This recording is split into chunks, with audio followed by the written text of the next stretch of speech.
Les inventions et les personnages importants. Avant l'arrivée du 7e art. En 1879, le zoopraxiscope du photographe Edward Muybridge est créé. On le considère comme étant le premier projecteur de film de l'histoire. En tournant, les images sur le disque donnent l'impression de mouvement. En 1891, Thomas Edison et William Kennedy Laurie Dixon ont complété le kinétographe et le kinétoscope. Ces deux appareils se complètent l'un l'autre. Le kinétographe est un appareil de prise de vue photographique et le kinétoscope, que vous voyez, permet de visionner individuellement ce qui a été enregistré. Ensemble, les deux hommes enregistrent les premiers films de l'histoire du cinéma avec le kinétographe, puis montrent leur travail au public avec le kinétoscope. En 1892, le Français Émile Reynaud compose le premier dessin animé de l'histoire du cinéma. Il rend accessible au public son travail avec l'aide du théâtre optique. Cet appareil, qui est de son invention, utilise des miroirs tournants afin de projeter l'image pendant un court instant sur un grand écran. Lorsque les images s'enchaînent les unes aux autres, on y voit du mouvement. 1895 à 1911, les prémices du 7e art. On ne peut pas prétendre que les frères Lumière ont inventé le cinéma. Cependant, leur invention du cinématographe est une des plus importantes de l'histoire du cinéma et de la photographie. Ces frères ont créé le cinématographe, qui est un seul appareil permettant à la fois de la prise de vue et la projection d'images. Le 28 décembre 1895, ils projetèrent sur grand écran leur premier film au Grand Café de Paris. Affiché sur la porte d'entrée, on pouvait lire ceci. Cet appareil, inventé par messieurs Auguste et Louis Lumière, permet de recueillir, par des séries d'épreuves instantanées, tous les mouvements qui, pendant un temps donné, se sont succédés devant l'objectif, et de reproduire ensuite ces mouvements en projetant en grandeur naturelle, devant une salle entière, leur image sur un grand écran. Le 4 mai 1897, à Paris, arrive la tragédie de l'incendie du bazar de la Charité. Lorsque le feu prend dans la cabine de projection, la population qui était rassemblée pour voir du cinéma se bouscule vers la sortie. Plus de 120 personnes ont péri dans les flammes, la majorité des femmes et des enfants de la haute classe. Le feu s'est propagé rapidement, car il y a trouvé plusieurs matériaux pour s'alimenter. Le bois du décor, les tissus et toiles goudronnées affichés partout, et les crignolines des dames et des fillettes. Suite à cet accident, en France et à l'étranger, on boycotte les projections de films. Cette interdiction ne dure pas longtemps, sauf chez la bourgeoisie française qui a été à la proie des flammes. Le cinéma, invention accessible au public depuis seulement 2 ans, devient de plus en plus populaire chez les amuseurs du public. On retrouve de nombreuses projections lors d'événements rassemblant une grande foule, comme des foires. C'est surtout les classes populaires qui s'intéressent à cette forme d'amusement. Les industriels qui fournissent les moyens de projection, voyant ainsi un moyen de s'enrichir, préfèrent vendre les films et appareils nécessaires. De cette façon, ils se protègent contre toute responsabilité en cas de décès. Durant cette période, Charles Pathé rentre dans le monde du cinéma. Ce producteur de films commence sa compagnie avec l'aide de son frère en 1896, suite à la découverte du kinétographe d'Edison. C'est le coup de foudre pour le cinéma. Il passera le reste de sa vie à travailler afin d'améliorer les différents aspects de cet art. La production, les laboratoires de pellicules, la diffusion, l'exploitation de films, etc. Georges Méliès est un important réalisateur de films français de l'époque. C'est en étant invité à la première projection publique des Frères Lumière qu'il découvre le monde du cinéma. Il comprend tout de suite qu'il doit travailler avec ce médium. Il devient le réalisateur de nombreux films de fiction, tels que L'affaire Dreyfus en 1899, que vous voyez à l'instant, et Le voyage dans la Lune en 1902. Il est considéré comme étant un des maîtres du trucage du cinéma. L'arrêt de la caméra, les fondus, les grossissements et rapetissements de personnages sont sa spécialité. Cela peut être lié à sa deuxième passion, la magie par l'illusion. La technique de découpage puis de montage de films est partie des cinéastes anglais. Une des premières œuvres à utiliser cette technique est La loupe de grand-maman, réalisée par George Albert Smith en 1900. Ce film fait alterner 2 sortes de prises de vue, donc il utilise les techniques en question. À partir de 1905, le 7e art fut accessible à un plus grand public grâce au cinéma à 5 sous. On nomme cette période de construction de théâtre à petits coups l'art de Nickelodeon, ou avec le mot nickel pour 5 sous. Ceci augmenta l'intérêt de tous pour cet art, peu importe la classe sociale. Le premier film a duré plus de 80 minutes, donc le premier long métrage, a été produit par le cinéma américain. C'est David W. Griffith, en 1914, qui réalisa le film Naissance d'une nation. Ce film fut une réussite commerciale. Cecil Hepworth est reconnu comme étant un des pères du cinéma britannique. Il était un réalisateur, un producteur et un cinéaste important entre 1896 et 1926. Il est reconnu pour les films suivants: Rescued by Rover en 1905, Alf's Button en 1919 et Eleven of Four Gates en 1920, dont vous voyez l'extrait. 1914 à 1929, l'apogée du cinéma muet. Les années 20 amenèrent la montée d'Hollywood, donc le début des studios et la naissance des vedettes, telles qu'on les connaît aujourd'hui. Hollywood a été choisi comme endroit pour s'établir, car la météo est meilleure, avec beaucoup de journées ensoleillées, et les prix des terrains étaient plus bas. Hollywood est la ville de naissance des studios. Ceux-ci étaient très importants, car ils permettaient de produire des films à l'image d'Amérique. Les studios étaient composés de gratte-ciel très hauts, où on y trouvait des laboratoires, des départements de recherche et des départements de costumes. À côté, on trouvait des acres de terrain qui contenaient de villes miniatures dans lesquelles on tournait des films. Afin d'avoir une vision complète d'un seul studio, on devait le survoler d'un avion. Lorsqu'on l'observait du sol, on n'y voyait qu'une communauté fermée, avec de nombreux gardes de sécurité, rendant impossible l'idée de s'approcher du studio en question. Il y a 3 types de studios.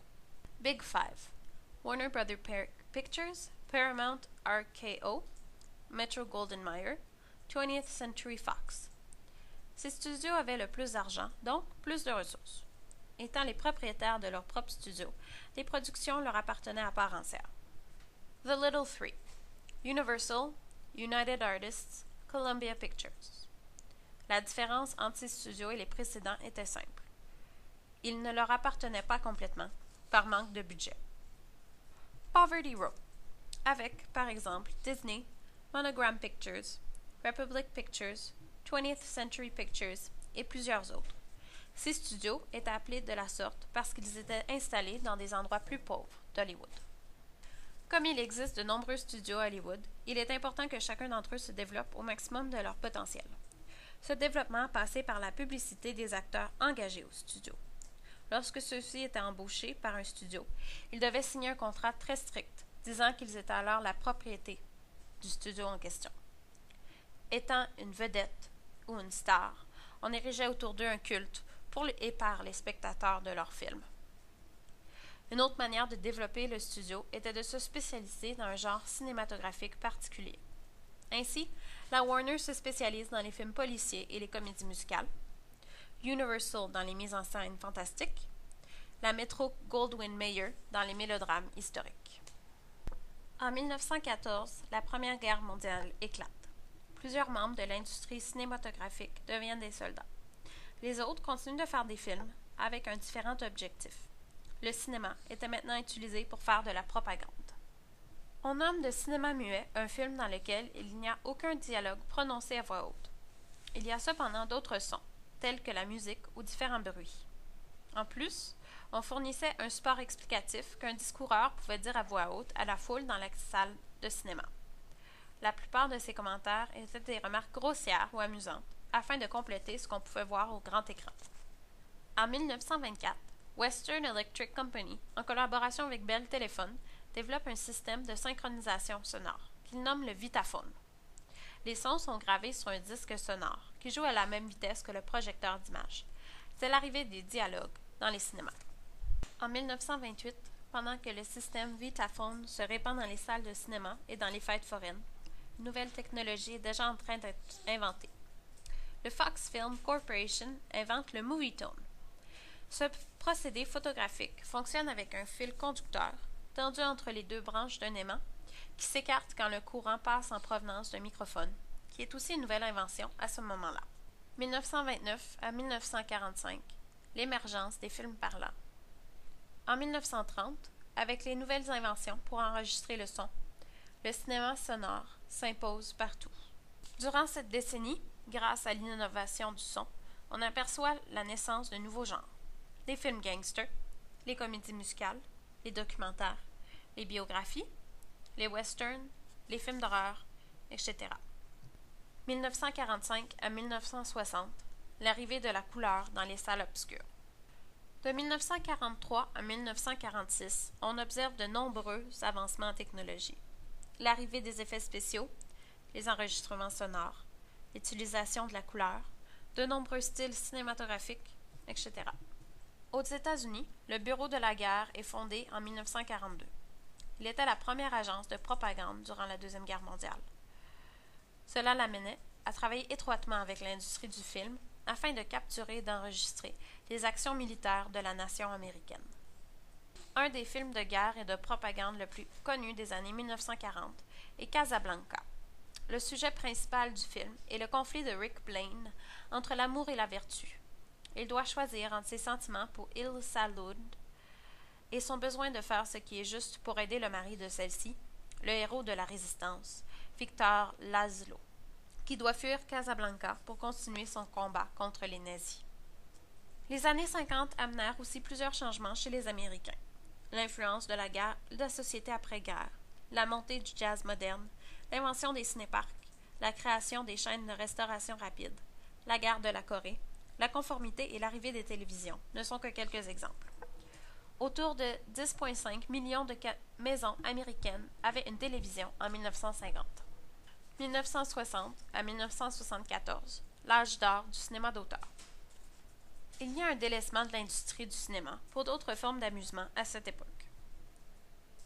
On retrouve de nombreux autres styles d'amusement.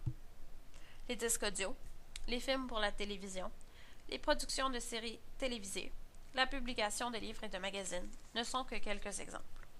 Les années 60 terminent avec une baisse de popularité pour Hollywood.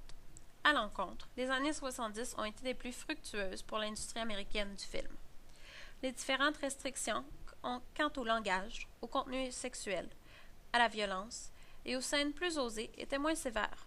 Alors ces éléments sont devenus plus présents dans les films. Hollywood maintenant se pouvait d'être plus libre et prenait des risques avec les jeunes et nouveaux créateurs de films. 1974 à 1989, le triomphe des superproductions. Durant les années 1980, les films n'avaient plus comme but d'amener les gens à réfléchir. Le but était maintenant tout simplement de divertir l'auditoire. Avec ce changement de direction, on voit l'arrivée des superproductions, telles que Star Wars et Jaws. L'arrivée des films en vidéocassette permettait aux gens d'écouter l'histoire dans leur foyer. À partir des années 1970, les cinémas furent alors moins fréquentés. 1989 à aujourd'hui, le cinéma sans frontières. L'arrivée du cinéplex, la pression d'utiliser les effets spéciaux de dernier cri, le salaire des vedettes de cinéma. Tout ceci augmenta la pression chez les producteurs de films. On voulait produire le prochain blockbuster, peu importe le prix. L'arrivée du DVD, vers 1997, permit de rendre le visionnement de films à la maison plus plaisant visuellement, plus durable et plus amusant grâce aux différents bonnies interactifs. Dans le début des années 2000, le DVD laissa place à un meilleur format de visionnement, le Blu-ray. Maintenant, les films sont en haute définition et contiennent plus d'éléments bonus. Les courants cinématographiques majeurs. L'expressionnisme allemand. L'expressionnisme allemand a fait ses débuts dans la peinture et la littérature avant la Première Guerre mondiale. Ce n'est qu'au début des années 20 qu'il fit son apparition au cinéma. L'influence de ce courant connut un grand succès jusqu'au début des années 30. Ce qui caractérise l'expressionnisme cinématographique est que celui-ci tourne beaucoup autour de l'imaginaire. Nous pouvons remarquer beaucoup d'audace dans les films de cette époque.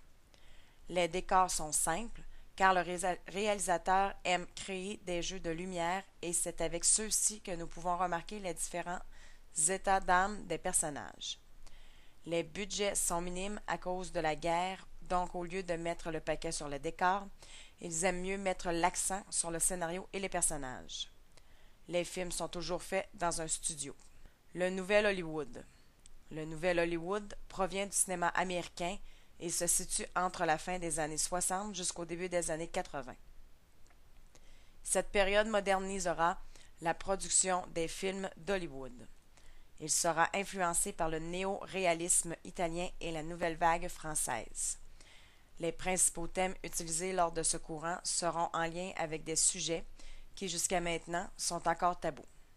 Par exemple, la violence, la corruption, des pouvoirs politiques, le massacre des Indiens ou la sexualité. Ce courant ramène le western et les films noirs sur la map, mais il ne fait que s'en inspirer. Son côté artistique est considérablement une phase importante du cinéma malgré sa courte période de vie. Le film noir. Le film noir se retrouve dans la même famille que les films de gangsters américains des années 30. Par contre, son identité visuelle est différente de celle des films de gangsters, car elle est influencée aussi par un style européen. Ce courant va beaucoup puiser son esthétique dans l'expressionnisme allemand et plusieurs réalisateurs sont des immigrés, par exemple Fritz Lang. Ce qui est retenu de l'expressionnisme allemand sont l'éclairage dramatique et la prise de vue subjective et psychologique. Il est aussi influencé par le néoréalisme italien. À partir de 1945, les films noirs prennent des couleurs du néoréaliste, car les films ne se tournent presque plus dans les studios. Ils sont plutôt tournés à l'extérieur et dans les milieux urbains. Ce sont les campagnes et les petites villes qui sont prises en considération lors des tournages. Les personnages principaux, ayant un passé obscur, sont souvent complexes et ambigus et les seconds rôles sont riches et autonomes en rupture avec les poncifs traditionnels. Le néoréalisme italien. Le néoréalisme italien fait son apparition en Italie pendant la Seconde Guerre mondiale, plus précisément de 1943 à 1955. Sa principale caractéristique est de romancer la vraie vie. Au lieu de prendre des acteurs professionnels, les réalisateurs prennent des gens se retrouvant sur les lieux de tournage. De simples passants, par exemple. Son but est de représenter le quotidien des gens. Donc, les réalisateurs passent par le scénario et utilisent aussi la réalité des gens. À cause des minimes budgets qu'ils ont à leur disposition, ceux-ci tournent dans les rues et doivent ajuster leur long métrage dans les lieux authentiques. Le cinéma underground. Le cinéma underground est un dérivé du cinéma expérimental et on le retrouve surtout dans les années 60. D'origine américaine, il est plutôt figuratif sans être complètement narratif. Plusieurs types de cinéma indépendants font partie de ce courant. On peut remarquer beaucoup de contestations formelles et politiques dans ces films. La contre-culture y est liée historiquement. Le cinéma nouvelle vague. La nouvelle vague a vu le jour pendant les années 50 et est un mouvement du cinéma français. Ce courant a pris jour après la Seconde Guerre mondiale, alors que les gens ne cherchaient qu'à représenter la liberté sans convention. La créativité et l'originalité faisaient partie intégrante du cinéma français. Plusieurs règles du fondement du cinéma ont été chamboulées par les jeunes cinéastes de ce courant. Par exemple, l'opinion du spectateur est quelquefois prise en compte dans le film. Il y a parfois un non-respect de la règle de continuité, des styles saccadés et des jeux d'arrêt et de ralenti sur les images sont créés. La nouvelle vague ne cherche pas à reproduire la vraie vie. Elle veut seulement nous montrer la réalité du cinéma. Les héros sont aussi une autre caractéristique des films de ce courant. Ils essaient d'atteindre une certaine indépendance et n'ont pas peur d'enfreindre la loi. Ils ne ressemblent pas aux gens de la société et ils sont toujours à la recherche d'histoires d'amour. Le free cinéma. Entre 1956 et 1963 naît un nouveau courant britannique qui sera novateur et contestataire. Le free cinéma continue d'utiliser les techniques permettant de demander aux gens du voisinage de participer au tournage. Les réalisateurs filment la caméra à la main. Les films ne sont pas tournés dans les studios car ce courant veut devenir un cinéma indépendant. L'équipe de tournage travaille généralement gratuitement et le matériel n'est pas très abondant. On s'en tient au strict minimum des caméras 16 mm. Dogme 95. Lancé en 1995, le Dogme 95 est créé par les réalisateurs danois Lars von Trier et Thomas Vinterberg. Ce courant nous propose des films plus réalistes car il fait opposition aux superproductions et à leurs effets spéciaux ahurissants. Son but est de retourner aux créations plus originales, plus formelles, plus expressives et ayant des enjeux contemporains. Ces films vont vers un style vif, nerveux et réaliste et sont tournés avec des caméras 35 mm qui sont le plus souvent portées sur l'épaule. Plusieurs scènes sont improvisées au fur et à mesure du tournage. Le vœu de chasteté. Je jure de me soumettre à l'ensemble des règles élaborées et entérinées par Dogme 95. 1. Le tournage doit avoir lieu à l'extérieur. Les accessoires et décors ne peuvent être fournis si un accessoire particulier est nécessaire à l'histoire. Il faut choisir un extérieur où l'accessoire peut être trouvé sur place. 2. Le son ne doit jamais être produit séparément de l'image et vice-versa. La musique ne doit pas être utilisée à moins qu'elle ne soit produite là où la scène est en train d'être tournée. 3. La caméra doit être tenue à l'épaule. Tout mouvement ou immobilité faisable à l'épaule est autorisé. Le film ne doit pas avoir lieu là où la caméra se trouve. C'est le tournage qui doit avoir lieu là où se déroule le film. 4. Le film doit être en couleur. Tout éclairage spécial est interdit. S'il n'y a pas assez de lumière pour filmer une scène, celle-ci doit être coupée ou bien il est possible de monter une seule lampe sur la caméra. 5. Les traitements optiques, trucages et filtres sont interdits. 6. Le film ne doit contenir aucune action superficielle. Meurtres, armes, etc. sont interdits. 7. Les aliénations temporelles et géographiques sont interdites. C'est-à-dire que l'action du film se déroule ici et maintenant. 8. Les films de genre sont inacceptables. 9. Le film doit être au format 35 mm standard. 10. Le réalisateur ne doit pas être crédité. De plus, en tant que réalisateur, je jure de m'abstenir de tout goût personnel. Je ne suis plus un artiste, je jure de m'abstenir de créer une œuvre car je considère l'instant comme plus important que la totalité. Mon but suprême est de forcer la vérité à sortir de mes personnages et du cadre de l'action. Je jure d'y parvenir par tous les moyens au détriment de tout bon goût et de toute considération esthétique. Ainsi je prononce mon vœu de chasteté. Copenhague, lundi 13 mars 1995, au nom de Dogme 95, Lars von Trier, Thomas Vinterberg. Les films marquants. La sortie des usines Lumière à Lyon, des frères Lumière, sorti en 1895. Ce film est le premier métrage qui a été tourné avec le cinématographe des frères Lumière et montré au grand public sur grand écran.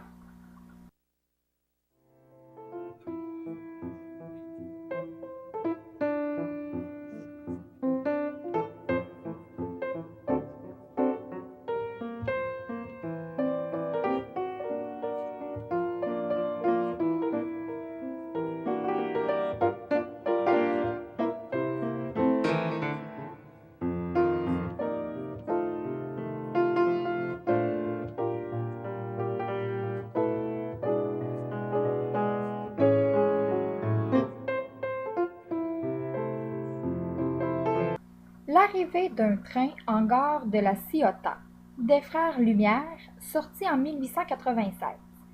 C'est le premier film à considérer les effets de profondeur au cinéma. Lors de sa première projection, les gens ont eu peur d'être frappés par le train.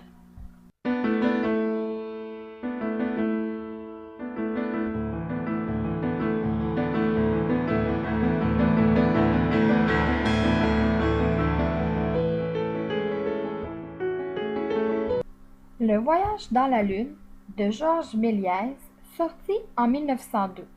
Il est considéré comme le premier film de science-fiction.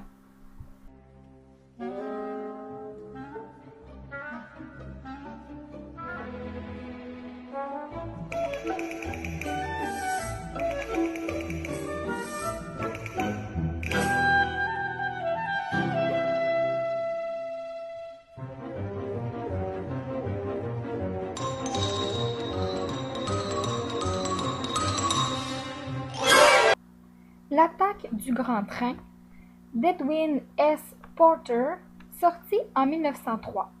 Il est le premier film western.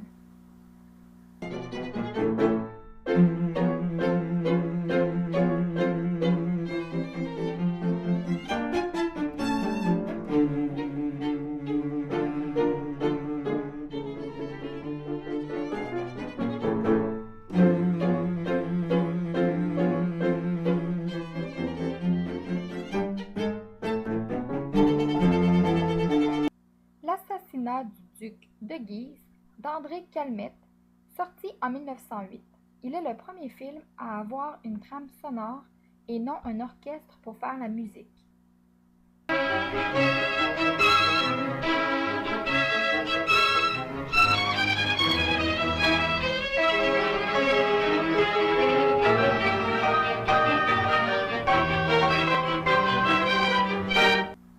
Gertie le dinosaure de Winsor McCay, sorti en 1914. Ce film est le premier film d'animation.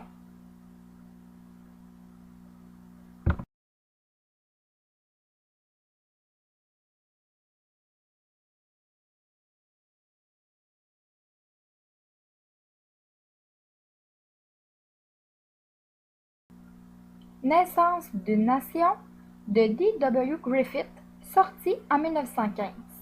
Il est considéré comme le premier long métrage. Le film dure 187 minutes.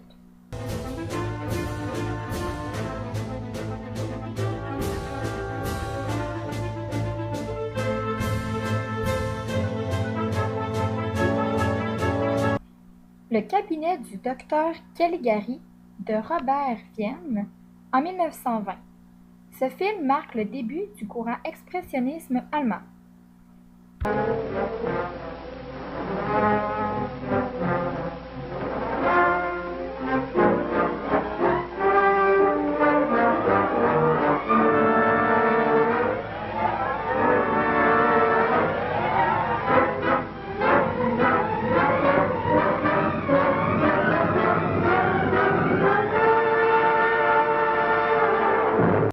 Le dernier des hommes de Frédéric Willem Murnau en 1924. Pour ce film, une caméra dite déchaînée fut développée. Elle était légèrement embarquée sur un support mobile, ce qui permettait une variété de mouvements. C'est la première fois qu'une caméra pouvait aller n'importe où, par exemple monter sur un escalier ou entrer par une fenêtre.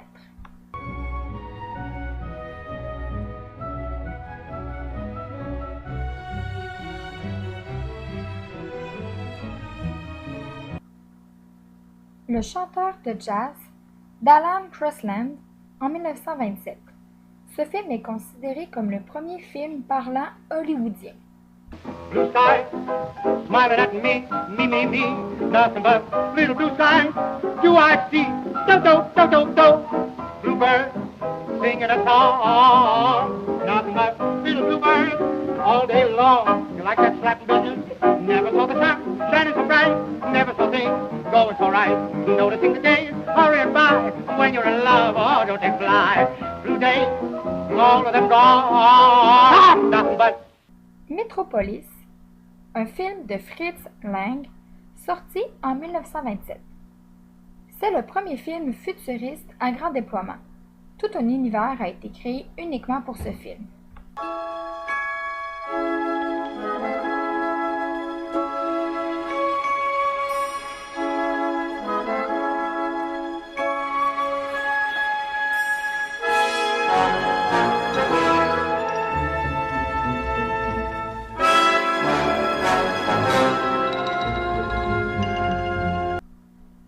New York-Miami de Frank Capra en 1934.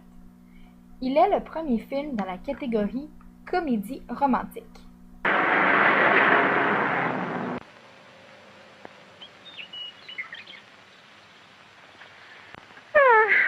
you mind if I tried? You? Don't make me laugh. Oh, you're such a smart Alex. Nobody knows anything but you. I'll stop a car, and I won't use my thumb. What are you going to do? The system on my own.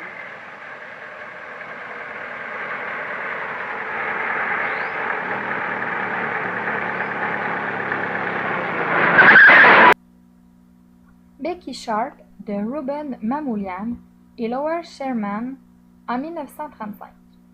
Il est le premier film avec des prises de vue réelles et tourné en Technicolor, une série de procédés pour les films en couleur.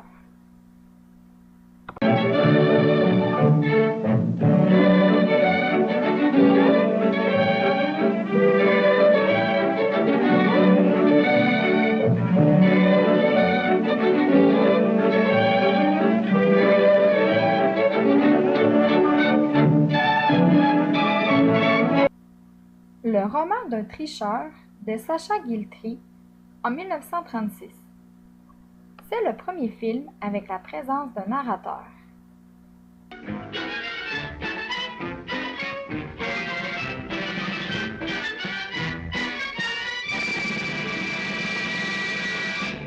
Ce film, je l'ai conçu et je l'ai réalisé moi-même.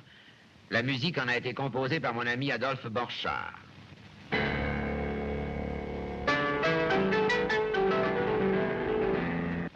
Marguerite Morin. Blanche-Neige et les Sept Nains de David Hand en 1937. Ce film a créé les standards de qualité des films d'animation. De plus, il est le premier film des studios Disney. Vous ferez la vaisselle. Vous rangerez la pièce. Vous époussetterez la cheminée. Et moi, je prends le balai.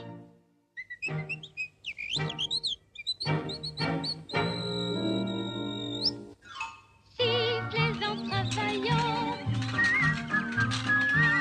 Et le balai paraît léger si vous pouvez siffler. Frottez en fredonnant. Que ça va vite quand la musique vous aide à travailler. En nettoyant la chambre, on sait que le balai est votre belle étang. Soudain vos pieds se mettront à danser. Ouh, non. Mettez-moi ça dans l'évier. Citizen Kane de Orson Welles, sorti en 1941. Dans ce film, il y a une grande utilisation des techniques cinématographiques, flashback, raccord, travelling et une fracture de la structure narrative classique. Il est considéré comme le meilleur film de tous les temps par l'American Film Institute.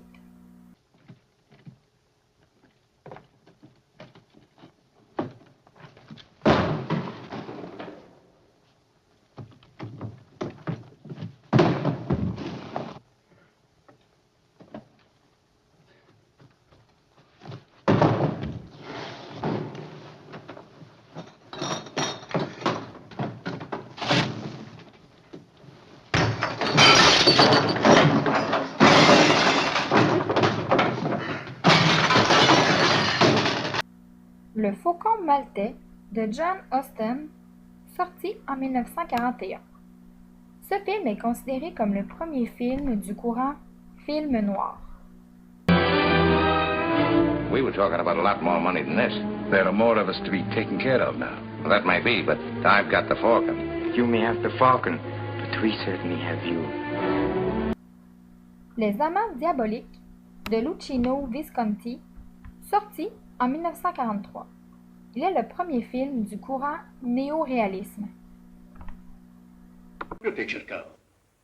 Chi ti ha dato il permesso di farla entrare in cucina? Ma sei matta? Tu sei capace di portarsi via anche i piatti? Andiamo, bello mio. Qui c'è il Bragana che, grazie a Dio, il cervello gli funziona ancora.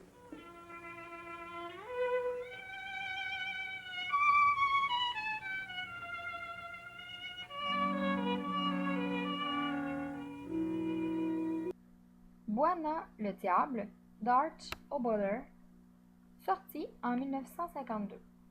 Il est le premier film en 3 dimensions.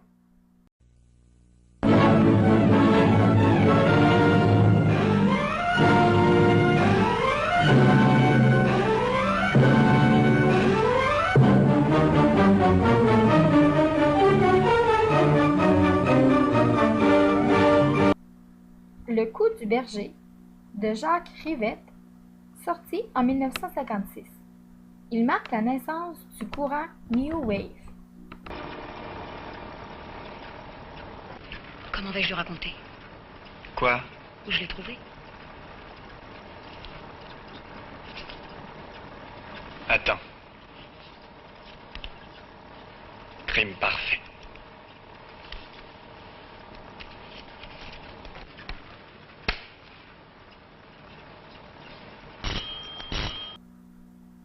La bataille d'Alger de Gillo Pontecorvo en 1966. C'est le premier film basé sur des faits réels.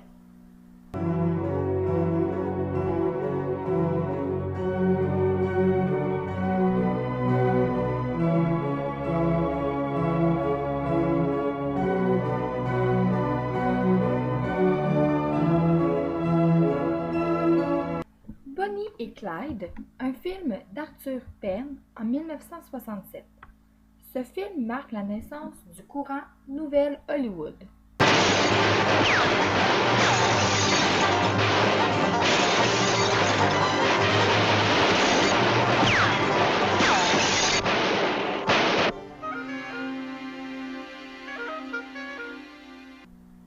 La Nuit des Morts Vivants de George A. Romero en 1968.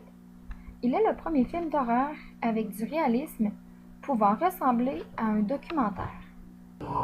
Tout le territoire est étroitement surveillé. De nouvelles radiations sont détectées. D'après les experts, actuellement l'intensité de ces mystérieuses radiations est en augmentation constante. Tant que ces radiations ne seront pas neutralisées, tous les nouveaux cadavres se transformeront dans les minutes suivantes en monstres. Quelle que soit la raison de la mort, tous les cadavres reviennent à la vie pour chercher de nouvelles victimes. Le seul moyen d'éviter cela est de les brûler immédiatement. Voici un reportage de Joyce Ritterend. Ce reportage concerne la destruction des monstres par la garde civile. Cette opération est dirigée par le shérif Colin McLennan de Butler County, Pennsylvanie. Nous allons découvrir ensemble ce reportage. 2001, l'Odyssée de l'espace de Stanley Kubrick, sorti en 1968. Il est le premier film où l'espace devient un endroit réel et qui contient la plus grande ellipse à ce jour. Cette ellipse va de la préhistoire à l'ère spatiale.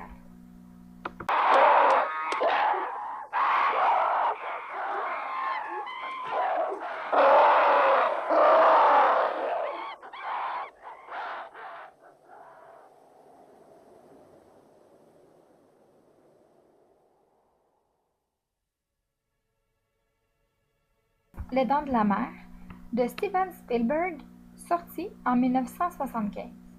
Il est le premier blockbuster.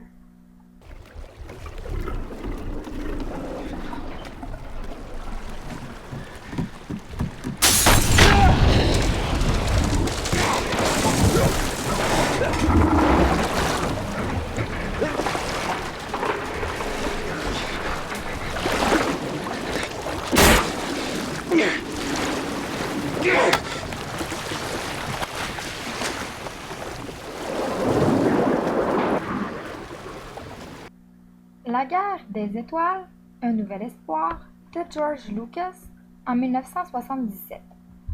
Ce film est le précurseur des films de science-fiction à gros budget. C'est aussi à partir de ce moment que les films deviennent spectaculaires.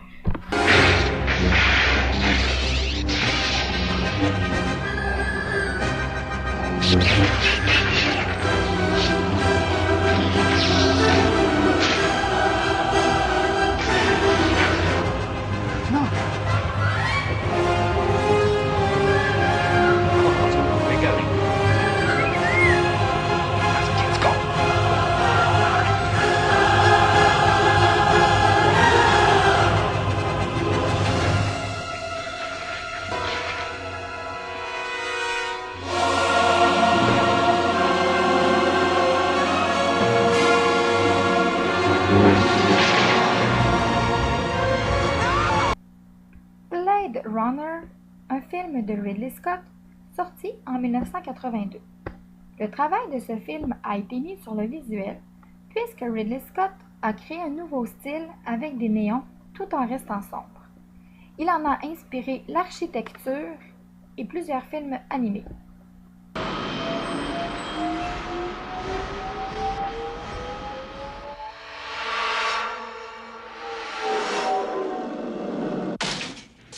I need your deck. This is a bad one, the worst yet. There was an escape from the off-world colonies 2 weeks ago. 6 replicants, 3 male, 3 female. They slaughtered 20... A Blade Runner's job is to hunt down replicants. Manufactured humans you can't tell from the real thing. What's this? Roy Batty. Probably the leader. There was just one outfit making replicants that superhuman. The Tyrell Corporation. Forrest Gump de Robert Zemeckis en 1994.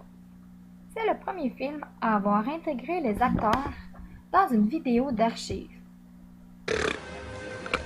Congratulations. How does it feel to be an All-American? It's an honor, sir. Congratulations. How does it feel to be an All-American? Very good, sir. Congratulations. How does it feel to be an All-American? Very good, sir. Congratulations. How do you feel? I gotta pay. I believe he said he had to go pee. Histoire de jouets de John Lasseter en 1995. Il est le premier film d'animation réalisé avec des images synthèses, c'est-à-dire des images entièrement créées par ordinateur. And Buzz, the rookie. Have you been replaced? No one's getting replaced. Excuse me. Buzz Lightyear to the rescue. Oh, okay. Who else? You're mocking me, aren't you? Fête de famille de Thomas Vinterberg en 1998. Il est le premier film du courant Dogme 95. A weekend in the country. The gathering of a family. The reunion of old friends. Welcome. It's nice to see you. But a joyous birthday is about to become something totally unexpected.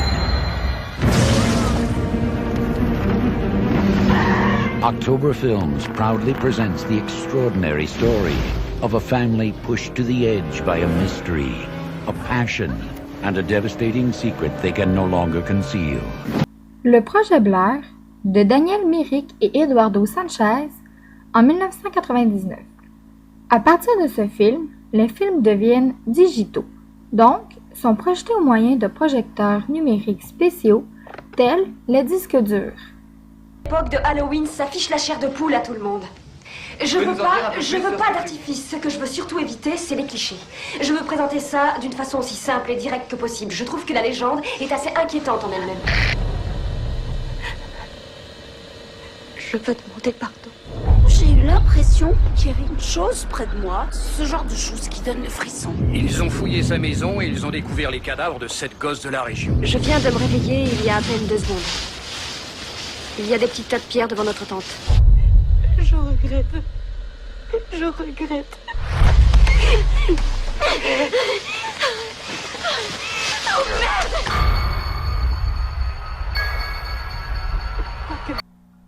La Matrice, un film d'Andy et de Lana Wachowski en 1999. Ce film crée ce qu'on appelle les live action, c'est-à-dire un mélange de techniques traditionnelles, tel le jeu avec les câbles, et de nouvelles techniques, comme un 360 degrés fait par une caméra tournante.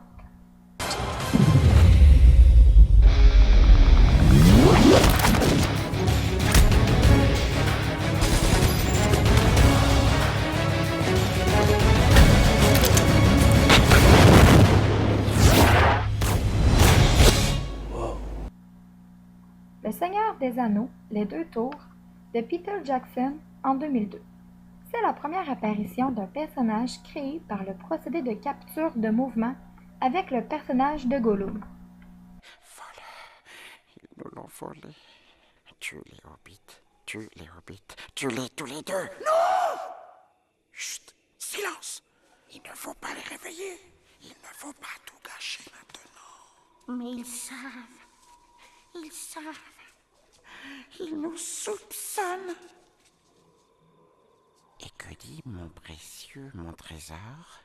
Est-ce que Sméagol perdrait patience? Non, non, jamais. Sméagol déteste les vilains hobbits. Sméagol veut les voir morts. Et nous les verrons. Sméagol l'a déjà fait. Il peut recommencer. Les acteurs qui ont marqué l'histoire. Charlie Chaplin. Charles Spencer Chaplin était un acteur, un réalisateur et un scénariste britannique qui, grâce à son personnage de Charlot, est devenu une icône du cinéma muet. Durant sa carrière, de plus de 65 ans, il joue dans plus de 80 films. En 1972, l'Academy of Motion Picture Arts and Science lui remet un Oscar d'honneur pour sa contribution incalculable à l'industrie cinématographique et plusieurs de ses œuvres sont aujourd'hui considérées comme faisant partie des plus grands films de tous les temps. Marilyn Monroe. Marilyn Monroe, de son vrai nom Norma Jean Baker, était une actrice et chanteuse américaine.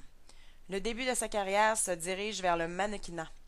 Elle fut repérée par Howard Hughes et elle a signé son premier contrat avec la 20th Century Fox en 1947. Au début des années 50, elle accède au statut de star hollywoodienne et à celui de sex symbole.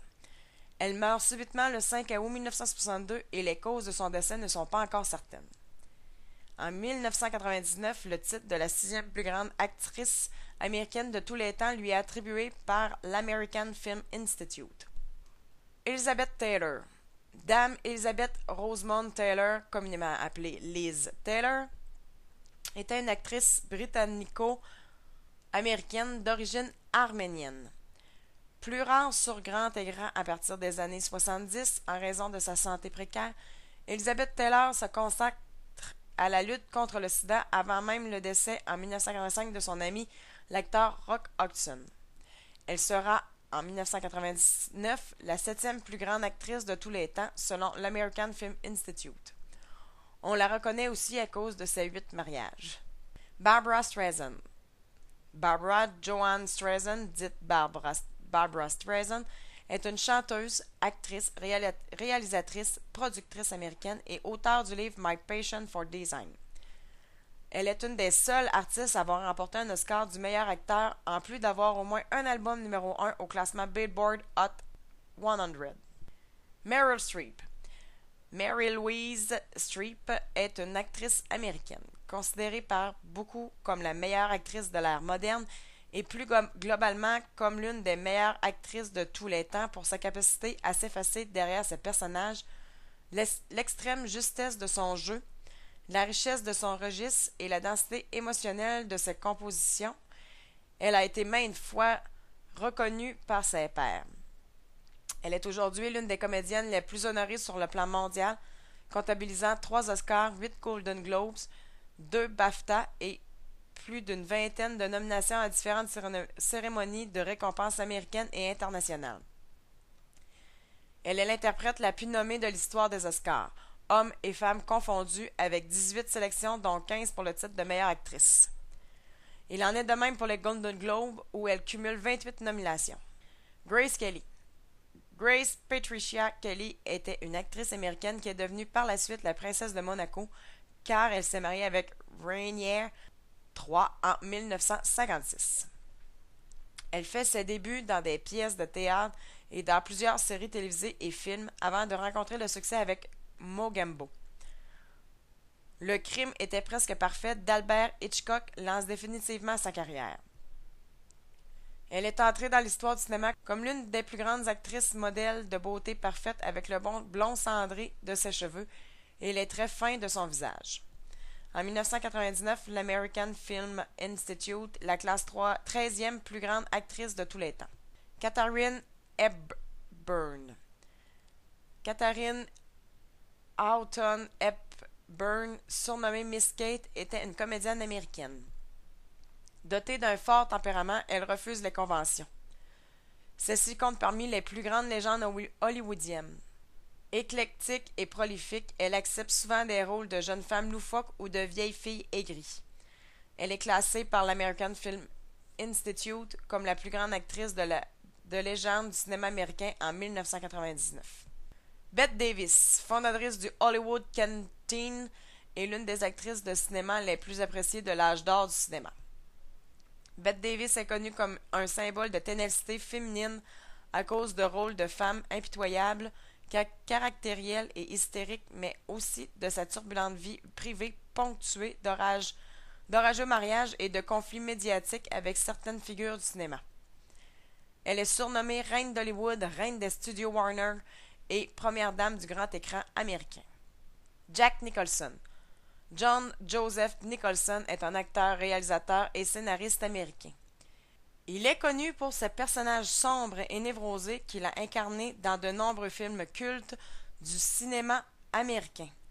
Avec 12 nominations et 3 récompenses, il est l'acteur le plus nommé et l'un des plus récompensés aux Oscars du cinéma. Sean Penn. Sean Penn est un acteur, réalisateur et scénariste américain. Sean Penn est célèbre pour ses talents d'acteur, choisissant des scénarios souvent engagés qui le mènent à jouer des personnages aussi divers que celui d'un attardé mental, d'un super flic, d'un malade, d'un guitariste comique, d'un père en détresse ou d'un homme politique gay.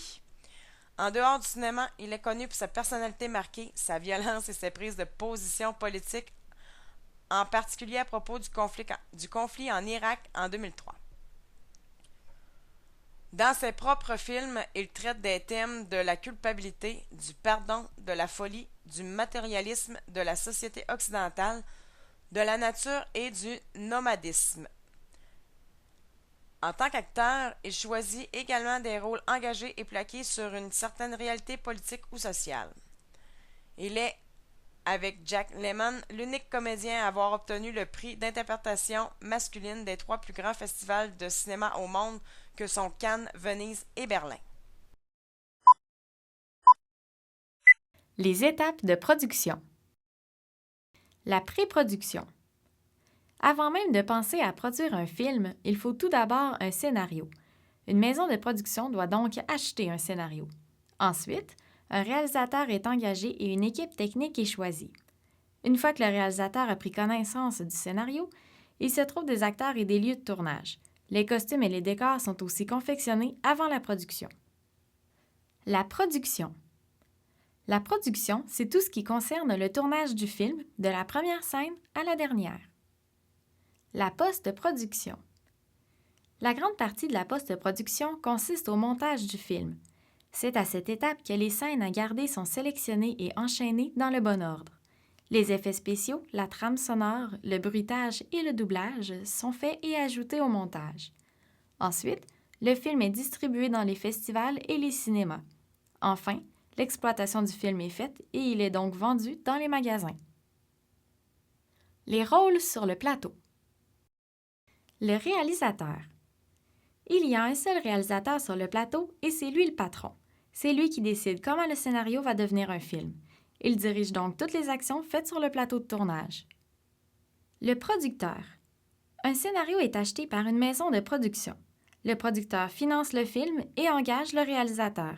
Il n'a pas de rôle sur le plateau de tournage. L'éclairagiste. Il y a plusieurs éclairagistes sur le même plateau. À partir de plusieurs sources de lumière différentes, ils organisent l'éclairage des scènes selon les demandes du réalisateur. Le cadreur. Le cadreur, dans le langage populaire, c'est le caméraman. Il doit donc tout filmer selon les plans exigés par le réalisateur. Il y en a habituellement plusieurs sur un même plateau. Le preneur de son. Les preneurs de son, ou les perchistes, travaillent conjointement avec les cadreurs pour capter tous les sons de la scène sans nuire au cadre. Les acteurs. On ne peut passer à côté des acteurs en parlant des rôles sur le plateau, puisque ce sont les seuls du plateau qu'on voit à l'écran. Bien évidemment, leur rôle est de jouer un personnage et d'être fidèle au scénario. Les assistants. Il y a des assistants pour chacun des postes sur le plateau. Ils sont responsables du matériel et s'occupent de la technique. Le directeur d'acteurs. Le directeur d'acteurs répète les scènes avec les acteurs et les aide à atteindre le résultat souhaité. Il connaît donc parfaitement le scénario et travaille en étroite collaboration avec le réalisateur. Les directeurs artistiques. Les directeurs artistiques s'occupent des maquillages, des coiffures, des costumes et des décors. Le clapman. Bien que le rôle du clapman semble anodin, c'est lui qui permet de synchroniser l'image et le son au montage. Les techniques de tournage. Les profondeurs de champ.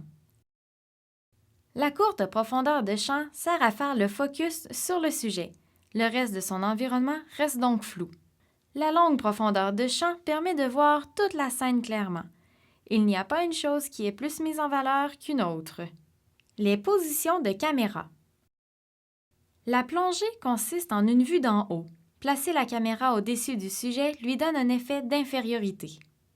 La contre-plongée, comme son nom l'indique, est le contraire de la plongée. La caméra est alors placée sous le sujet pour lui donner un effet de supériorité. Le plan incliné, tant qu'à lui, consiste à placer la caméra en angle diagonal. Cela donne un sentiment de perte des repères. Il est possible de combiner les positions de caméra afin d'en combiner les effets. Les mouvements de caméra.